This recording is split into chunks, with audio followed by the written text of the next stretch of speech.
Douglas Adams, best philosopher ever. Maybe, I think, best book in philosophy ever, Hitchhiker's Guide to the Galaxy. This book is so deep, people don't understand.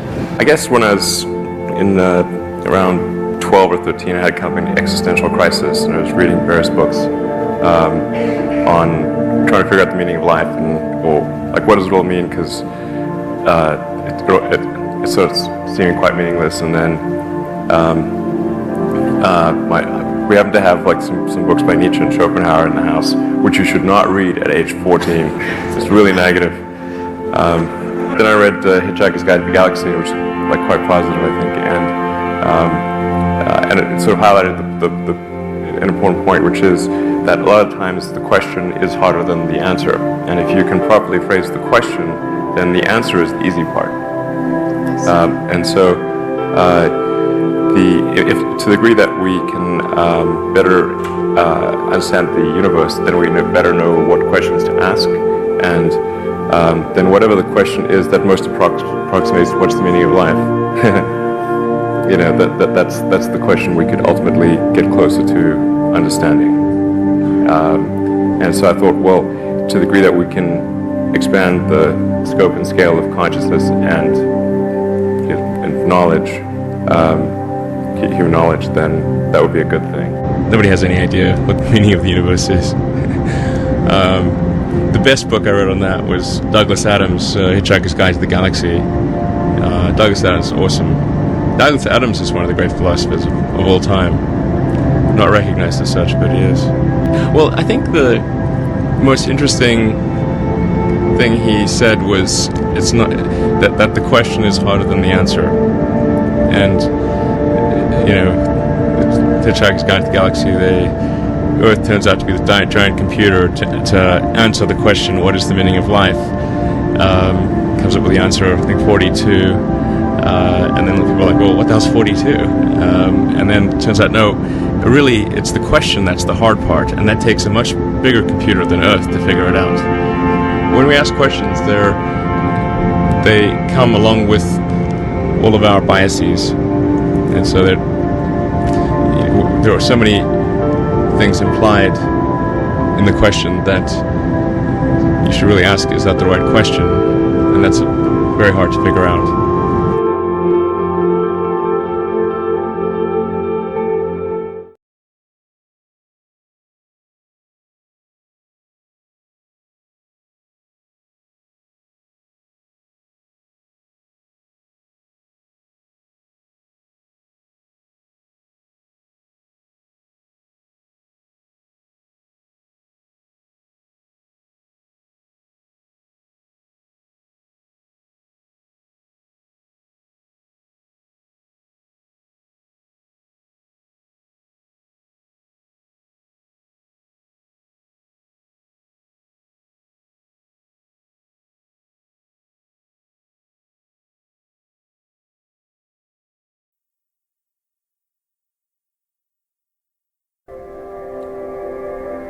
Earth is like 4.5 billion years old. In another 500 million years or so, the sun will expand and probably evaporate the oceans and make life impossible on Earth, which means that if it had taken consciousness 10% longer to evolve, it would never have evolved at all. Just 10% longer. And I wonder how many dead one-planet civilizations there are out there in the cosmos that never made it to the other planet and ultimately extinguished themselves or were destroyed by external factors. Probably a few.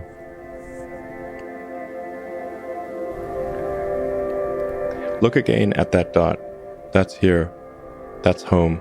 That's us. On it, everyone you love, everyone you know, everyone you've ever heard of, every human being who ever was, lived out their lives. The aggregate of our joy and suffering, thousands of confident religions, ideologies, and economic doctrines, every hunter and forager, every hero and coward, every creator and destroyer of civilization, every king and peasant, every young couple in love, every mother and father, hopeful child, inventor and explorer, every teacher of morals, every corrupt politician, every superstar, every supreme leader, every saint and sinner in the history of our species lived there, on a mote of dust suspended in a sunbeam. Our planet is a lonely speck in the great enveloping cosmic dark.